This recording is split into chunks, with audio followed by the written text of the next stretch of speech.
ortada. Ben doğrusu bu iki konukla aslında zorlanacağım gibi geliyor. Çünkü daha çok onları dinlemek istiyorum. Hakan'ı zaten dinledik. Biraz Hasan'ı da yormak istiyorum bu anlamda. Şimdi burada senin bahsettiğin şu konudan bir bağlayalım önce. Yani nasıl daha anlamlı bağlantılar? Oradan bir açalım bu konuyu. Hasan'cığım. Ya şimdi o kadar iyi bir sunum oldu ki bu bizim şeyimiz biraz daha böyle enerji yükseldi. Biraz daha bunu pragmatik olarak biz kendi hayatımızda nasıl uygulayabiliriz? Aslında biraz onu konuşmak istiyorum. Çünkü işte burada hep bana sorduklarında ya işte konuşur musun böyle bir panel var dediklerinde ne konuşabilirim acaba diye düşündüğümde şöyle bir konuşmacılara baktım. Konuşmacılarda da hepsi işte Garanti Bankası var, Nivea var, işte N11 var, Türkiye'nin en büyük şirketleri Samsung var, diğerleri var ve hep kariyer anlatılıyor ama kariyer hep tek bir taraftan anlatılıyor. Yani üniversiteyi bitireceğiz, kurumsal bir şirkete gireceğiz, girdikten sonra da orada çalışacağız ve Hakan'ın bahsettiği o yoldan devam edeceğiz. Yani işte müdür olacağız, genel müdür olacağız ama hep bir sonu var. Peki gerçekten biz bunu istiyor muyuz diye düşündüğümüzde sanki başka bir kariyer mümkün değilmiş gibi anlatılıyor. Benim asıl itirazım ona. Dolayısıyla işte şu anda bir üniversite içerisindeyiz. Akademik kariyer denilen bir şey var. Sanki bu tarafta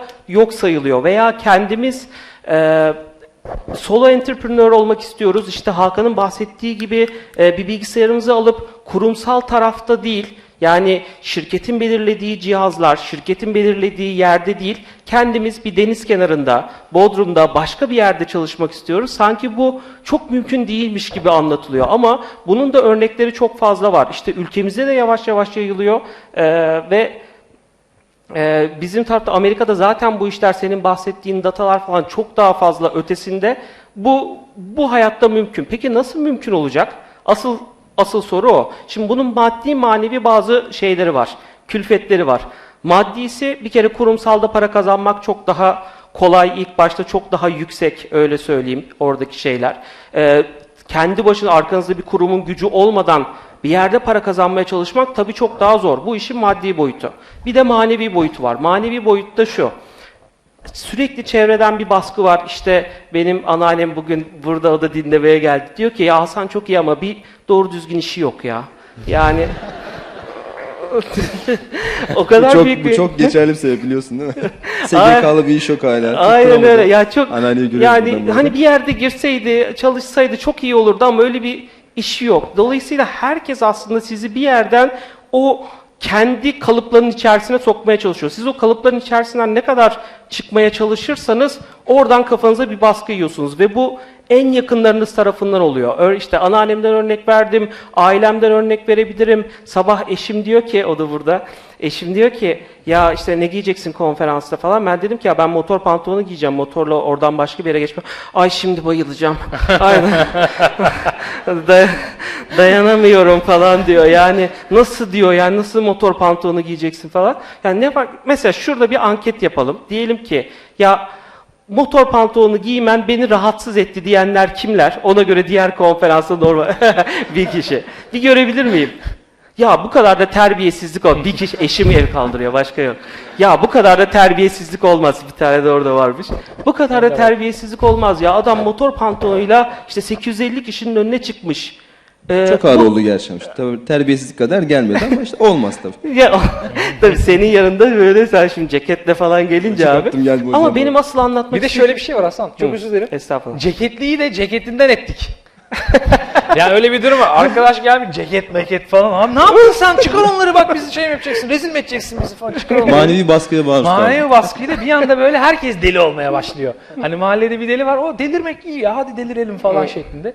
Yani böyle aşırı delirgenlik falan da değil bu. Yani işte burada çok Fight Club vari de konuşmak istemiyorum. Yani işte hepimiz işlerimizi bırakalım. Sevmediğimiz işlerde işte ihtiyacımız olmayan paralar için, sevmediğimiz insanları etkilemek için bu paraları kazanıyoruz falan da değil. Ama başka bir hayat mümkünden kastım şu. Ya biz elimizde bir bilgisayarımızla teknolojiyi düzgün bir şekilde kullanarak kurumsaldaki kadar da olmasa kendimizi geçindirebilecek kadar hayallerimizi, hayatlarımızı çok fazla çok fazlalıklardan arındırarak aslında daha sade yaşayarak daha düzgün, daha keyifli bir iş hayatı yaşayabiliriz. Bunun çok fazla örneği var ve siz piyasaya bir defa çıktığınız zaman zaten hayaller de büyük olmadığı için o işler size bir şekilde geliyor. Demek istediğim şey bu aslında. Hasan, bu noktada senin hikayen peki nedir? Yani sen neden böyle bir karara gittin? Zor Benim soru. hikayem şu, evet, çok teşekkür ederim. Benim hikayem şu, ben ajanslarda başladım işe, işte kariyer tarafına, ki ajanslar satış pazarlama işi yapanlar için çok çok iyi yerlerdir. Ben 2 sene içerisinde işte Audi, Pfizer, TTNet, Ülker, İş Bankası, Finansbank gibi Türkiye'deki en büyük kurumların dijital pazarlama stratejilerini çizen taraftaydım. Çok fazla sektörden çok fazla iş ve network imkanı oldu aslında benim için. Sonra oradan başladıktan sonra bir süre sonra şunu fark ettim. Ya aynı işi kopyala yapıştır ve mavisini şu markaya ver, kırmızısını şu markaya ver dönüyor. İşin aslında şey olarak, ticari olarak işin yürürü bu. Şirket olarak da mantıklısı bu. Ya ben başka bir şeyler yapmak istiyorum falan diye düşündüğümde o zamanlar girişimcilik inanılmaz gazlanıyordu. Ben de işte çıkıyordum konferanslarda anlatıyordum, işte hepimiz girişimci olmamız lazım, girişimcilik şöyle geliyor, 30'lu yaşların başında girişimci olmazsan o treni kaçırdın, artık olamazsın falan gibi böyle bir acayip bir şey vardı, dönem vardı. Dedim ki ben de girişimci olacağım. İşte bir e-ticaret, sosyal ticaret girişimine başladım. 1 milyon TL yatırım aldım, işte ekibi büyüttük, 10 kişi falan, böyle tamam dedim, benim için yeni kariyer bu. İşte kurumsalda bir dönem çalış, ondan sonra işte KOBİ'de çalış, sonra girişimciliği gör. Ama girişimcilik benim için olması gereken kariyer, çünkü dünyada bu anlatılıyor. Hepimiz rockstarlar olacağız. Gene Fight Club'a bağladım ama televizyonlarla büyütüldük ve hepimiz rockstarlar olacağız. Ondan sonra işler istediğim gibi gitmedi. Sonra battık. Battıktan sonra ya dedim ki bu televizyonlarda veya konferanslarda anlatılan gibi bir konu değilmiş aslında. Bu gerçekten çok zor bir konu. Çok fazla şey bilmeniz gerekiyor ve hayatın dinamikleriyle çoğu zaman seni ezen bir duruma geliyor. Dolayısıyla girişimciliği de bıraktıktan sonra, o zamanlarda yeni oğlum olmuştu. Ben dedim ki ya ben oğluma vakit ayıracağım. Dedim ki ben hiç çalışmayacağım ya. Yani sistemin en tepe noktasında, işte rockstar girişimci hayallerinden en alt noktasına, sistemi tamamen reddetme noktasına geldim. Ben Domates örneğine gidiyoruz. Aynen, Bodrum'a gittik. Bodrum'da kalsak mı kalmasak mı, okul baktık çocuğa, ya burada yaşar mıyız yaşamaz mıyız diye ciddi ciddi böyle düşündük. O Hakan'ın bahsettiği bütün klişeleri gerçekleştirdik. Ama biraz daha ileride yaparız biz bunu diye düşündük aslında. Hala da düşünüyoruz. Girişimcilik de istediğim gibi gitmeyince ya ben hiç çalışmayacağım dedim. Bu arada maddi imkanların da buna el veren, işte böyle aileden zengin, işte tamam ya kira gelirlerimiz var, zaten benim çalışmama gerek yok falan gibi bir durum da söz konusu değil. Ama ben şunu biliyorum, diyorum ki ya ben bu sektörde aç kalmam. Ben bir iş yaparım, fayda sağladığım ölçüde performans bazlı aslında ben biraz para kazanabilirim. Çok para kazanma hayallerinden kendimi geçindirebilecek kadar, oğlumun eğitimini karşılayacak kadar ve kendi sade hayatımızı devam ettirebilecek kadar parayı kazanmayı hedefledim aslında. Yani şimdi o noktaya kendi gidiyor. şartlarınla çalışmak istiyorsun. Yine çalışmak istemiyorum gibi bir şey değil. Aynen. Söz konusu değil. İlk başta Kendi şartlarınla. öyleydi. Yani aslında bu işte Csikszentmihalyi'nin bizim gibi daha analitik insanlar için flow'u vardır. Flow'da şey anlatılır. En sevdiğin işi bul ve bunu kendinden daha büyük bir amaç için harca. En sevdiğin iş, eğer hayattaki zorlukların, bunu bir grafik gibi düşünün, gözünüzde canlandırın. Hayattaki zorluklarınla yeteneklerin aşağı yukarı 45 derece açı yapması lazım. Ve ruh halin onun içerisinde aslında değişmesi lazım. Ama hayattaki zorluklar çok yüksek, şeyler düşükse, yeteneklerin düşükse orada burnout oluyorsun. Bugün birçoğumuzun yaşadığı sorun. Orada tamam diyorsun, ben artık çalışmak istemiyorum. Ben o noktaya geldim. Ama yeteneklerin çok yüksek. Bu sefer karşılaştığın ve çözmeye çalıştığın sorunlar düşükse o zaman da bore out oluyorsun. Yani sıkıntıdan patlıyorsun. Aslında reddetme noktasında da ya hiçbir şey yapmayacağım da ideal senaryo değil. Dolayısıyla ideal senaryo ne? İdeal senaryomuz şu. Kendi sevdiğimiz, herkes için farklı bu arada, kendi sevdiğimiz işleri bulmak ve o işlerden kendi hayatımızı idame ettirecek kadar para kazanmaya başlamak ve bu para kazanmayı da bir anda her şeyi çöpe atıp öbür tarafta yeni bir kariyere başlamak değil. Harvard Business'ta bununla alakalı çok iyi bir makale var. Eğer bana Twitter'dan mention atarsanız gönderirim. Twitter/Hasan Başusta'ya. 30'lu yaşlarının başında kariyerini felsefi açıdan ele alman gerekir anlatıyor aslında. Yani 30'lu yaşlara geldiğimizde şunu düşünüyoruz. Ya ben bu dünyaya bunun için mi gelmişim ya? Yani daha çok telefon mu satmak gerek? Benim amacım bu muymuş? Daha çok krem mi satmam gerekiyormuş acaba? Daha çok kredi mi satmam gerekiyormuş? Şu düşünmeye başladığınızda bütün senaryo dönüşüyor. Bu bazı insanlara göre olabilir. Yani bunu da tamamen yapmıyorum. Ya ben kurumsalda çok iyi çalışacağım, keyfimden mutluyum dediğim insanlara değil benim lafım. Benim lafım gerçekten bir şeyler yapmak isteyip buna cesaret edemeyenlere aslında. Dolayısıyla ya ben bunu mu yapmam gerekiyormuş diye sorgulamaya başladığınız andan itibaren orada zaten bu Platon'un mağara alegorisi vardır. O mağaradan çıkıyorsunuz. İşte Matrix'te falan da çok iyi anlatılır. Ben bir şey sorabilir miyim abi? Anladım. Söyle abi. Bu konuyla ilgili şey. Mesela sen dedin ya, sevdiğin işi bul falan. Sen de o sırada bir suyunu içmiş olursun. Ben şuna inanıyorum aslında. İlla sevdiğimiz işi bulmamıza gerek olmayabilir desem. Bilir mi acaba? Çünkü şundan dolayı, çok absürt bir örnek vereceğim. Benim annem bazen babamla kızdıklarında tartışırlar falan ve şunu söylerler annem mesela. Sevmiyorum bu adamı falan filan, hepimizin oluyordur. Ama anne derim işte bak işte sonra bir şey olur falan, babamı özler falan. Ben de o eski tartıştığı günlere referans vererek hani sevmiyordum bilmem ne falan dediğimde çok şöyle bir şey söylerdi. Oğlum bir ayıyla da 20 yıl yaşasan, 40 yıl yaşasan onu da seversin.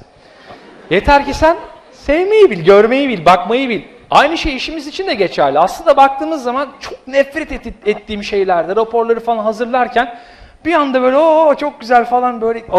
O zaman prim yatıyor. O zaman içerisinde doğru ya. Bak bunu bir düşünmek lazım. Ama şöyle bir şey var. Kendimizi kaybedercesine hiç sevmediğimiz işleri de yaparken bulmuyor muyuz kendimizi? Buluyoruz. Önemli olan o moda giriş bir şey var. Böyle bir Ama yolu var. O yola doğru hazırlamak kendimizi gibi geliyor bazen. O sana bana. batmıyor zaten. Yani bir amaç uğrunda bir şeyde çalışırken istemediğin şeyleri yapmak seni sıkıntıya sokmuyor. Yani ben kariyerimde İngilizce çok önemli. Ben İngiltere'ye gideceğim, bulaşık yıkayacağım dediğinde zaten bulaşık yıkarken mutsuz olmuyorsun. Demek Doğru. istediğim Günün şey sonunda bu. bu bir yolculuk aslında. Bir de şöyle bir durum var. Hedefler. Bu da mesela senin söylediğinde çok bir konu. Arkadaşlar hedeflere, bu biraz da teknolojiyle de alakalı, o kadar hızlı erişmek istiyoruz ki. Bir senede terfi almadan ayrılan insanlar var. İnsanlar hemen üniversiteden mezun olur olmaz astronomik rakamları işe başlamak istiyor. Ama sonra ne oluyor biliyor musunuz? Ben bunu yaşadım. 28 yaşında Adobe gibi bir uluslararası bir şirkette pazarlama müdürü oldum. Ve benden önceki pazarlama müdürü 40 yaşında Boğaziçi'li bir hanımefendiydi. 28 yaşında benim oraya geliyor olmam benim için sonun başlangıcı oldu. Şimdi ne olacak falan kafasına Çok girdim. başka bir şey söyleyeceğim. Hani- Hedefleri kurumsal hedeflerden çıkartınca zaten bütün süreç başlıyor. Belki de öyle. Ya şu kariyer hedefini şöyle koyabilirsin. Ben çocuğumla daha fazla vakit geçireceğim. Bitti. Bütün iş hayatın aslında bunun çevresinde şekillenir. Dolayısıyla hangi hedefleri nasıl gerçekleştireceğine bakarken mesela Kariyer 2.0 diye bir kitap var Cengiz Çatalkaya'nın. O bana işte senin kariyerinde bir başarı hikayesi, seninkini yazalım falan dediğinde ben demiştim ya benim kariyerim bir başarı hikayesi değil. Ben bunu bir başarı hikayesi olarak anlatmıyorum. İşte herkes böyle olsun. Gördünüz mü işte böyle yaptım ve başarılı oldum. Başarılı olmanın 10 yolu da budur. Siz de bu yoldan gidin hikayesi değil bu aslında. O kitapta Yalçın Pembecioğlu'nun bir hikayesi vardı. Bigumigu'nun kurucusu. Tamamen bunu söylüyordu mesela. Ben hedeflerim arasına çocuğumla daha fazla vakit geçirmeyi koydum. Bunu yaptığın zaman zaten bütün şeyler yeni baştan düşünülüyor. Bu arada aslında hep kitaplardan da bahsediyoruz. Kitaplardan çok iyi örnekler veriyorsun. Az önce senin sunumda da söylediğin gibi. Bu kitap kulübüyle ilgili adım. Ondan biraz bahsedelim mi? Olur. Yani sevdiğim işleri yapacağım dedim ya ben. Aslında bunlar böyle direkt olarak para kazanmakla falan da başlamıyor. Benim sevdiğim şeyler ne? Ben kitaplarla inanılmaz vakit geçiriyorum. Kitaplar benim en sevdiğim şeyler. Ve bir gün bir hocam demişti. Kitap okumanın 4 aşaması vardır. Kitap önce göze, sonra beyne, sonra dile, en sonunda ele inmeli diye. Meali şu, yani kitabı biz gözümüzle okuyoruz ama okuduğun kitapları zaten hemen unutuyorsun. Ben dönüp kütüphaneme baktığımda bu kitabı okumuş muydum dediğim bir sürü kitap var. Dolayısıyla ya bu kitaplara o kadar vakit harcama, kitapları düşünmeye bir o kadar vakit harca, sonra tartışmaya bir o kadar vakit harca, üzerine de bunu hayatına uygulamaya veya yazmaya vakit harca. Aslında temeli buydu. Bu şeyden yola çıktım, bir tane tweet attım. Dedim ki ben bir kitap kulübü kuruyorum. Okuduğumuz kitapları şey yapacağız. 5-6 kişi, 7 kişi her ay işte şu gün şey yapacağız, buluşacağız ve o kitapların üzerinden bu konuları tartışacağız. O kadar anlamlı bağlantılar oldu ki bu benim için. Yani okuduğum kitapları tartışma anlamında ve bunun amacı 100 kişi olalım, 1000 kişi olalım, 10.000 kişi olup işte sosyal platformlarda yayılalım falan değil.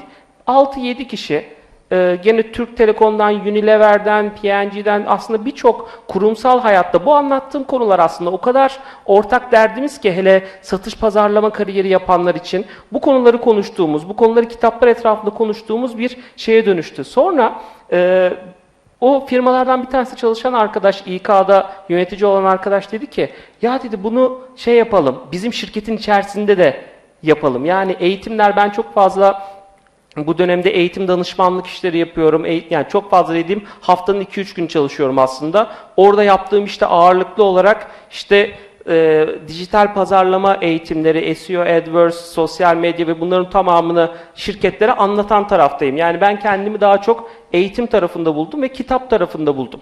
Bu herkese göre bir kariyer değil bu arada. Sen neyde iyi olduğunu bulursan ona göre devam edebilirsin manasında söylüyorum. Mümkün aslında değil mi? Kitap kulübünü konusunu tamamlamak gerekirse de şöyle bir şey oldu. Ya bunu bizim şirkette de yapalım dediler. Şimdi tamamen hobi amaçlı başladığım bir iş, belki de benim fatura kestiğim bir işim haline gelecek. Zaten para almadığım, zaten keyifle yaptığım bir işten para kazanmaya başlayabilirim. Asıl nokta o aslında. Yenizengin.com da buraya geliyor galiba.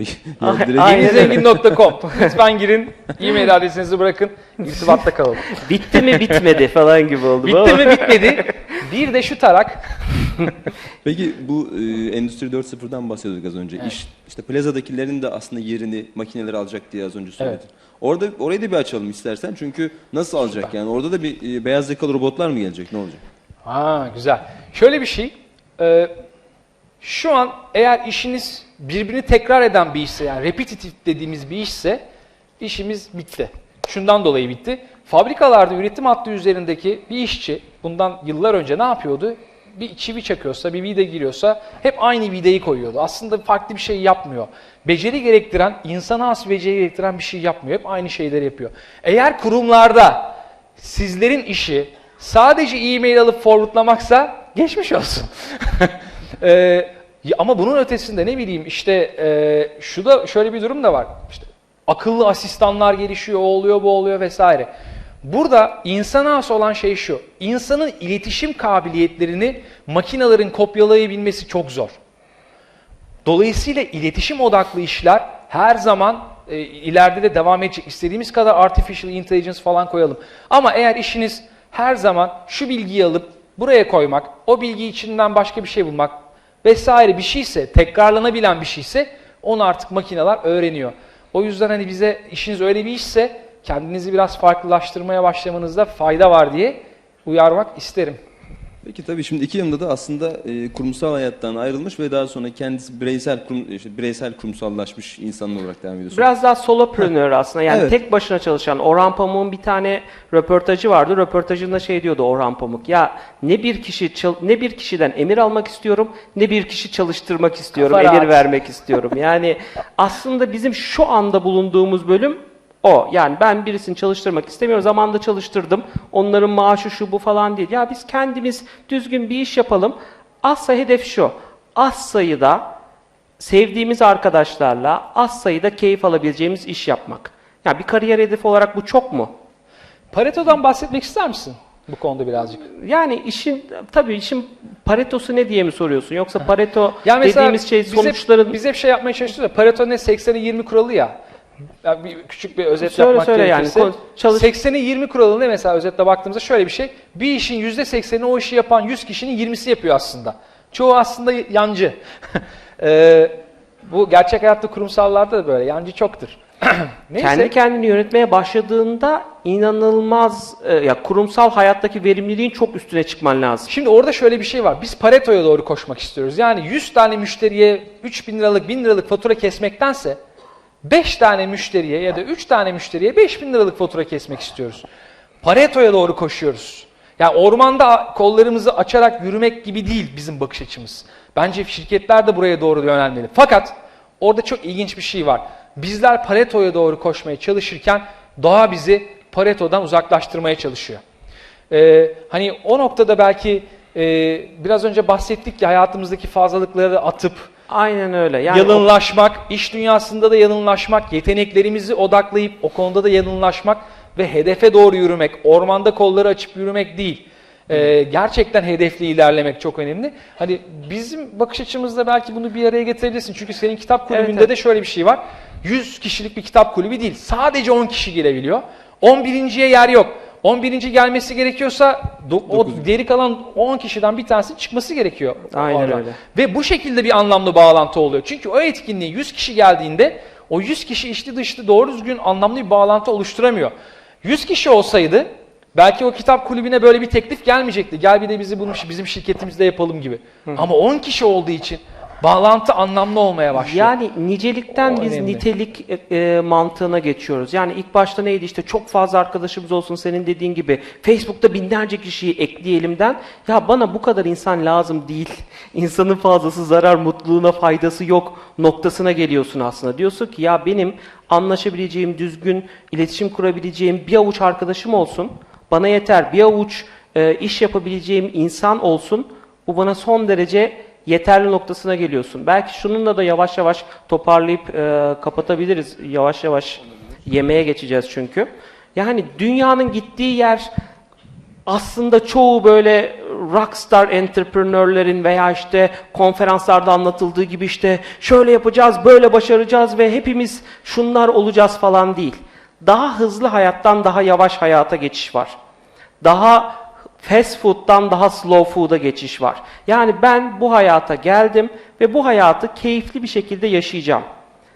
Bu hayatı yaşarken de işte hızlı kariyerden yavaş kariyere geçmeyi seçmek de yanlış bir seçim değil. Bu tamamen kişinin kendisiyle alakalı. Tam da bunu söylemek istiyorum aslında. Kişinin kendisiyle ilgili. Yani illa sizin yaptığınız gibi herkesin işte kurumsal tarafı bırakıp kendi işlerini yapmaya çalışması gerekmiyor. değil mi? Aynen. Into the Wild senaryosu anlatmıyorum. Yani bir Alexander Supertramp olalım, işte hepimiz doğaya karışalım falan değil aslında anlatmak istediğim. Tam da bu.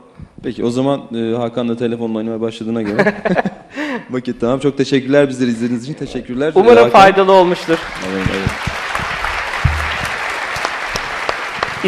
İsteyen herkes, sorusu olan herkes bana hasanbaşusta@gmail.com mail atabilir. Geri bildirim verebilirsiniz konuşmalarım hakkında. Çok teşekkür ederim herkese. Bana da yenizengin.com'dan ulaşabilirsiniz. Çok teşekkür ederim. Yeni zengine. Onu öğrendiler. Bu güzel panel için teşekkür ediyorum. Tabii bu paneli özellikle öğle yemeğinden önce öğleyin durumlarınızı bir güzel değerlendirirsiniz belki diye. İşin şakası tabii. Öğleden sonra çok güzel sunumlar gene bizi bekliyor. Bu sefer kurumsal ağırlıklı sunumlar olacak. Sanırım 1 saatlik bir boşluğumuz var. 1 saat sonra görüşmek üzere.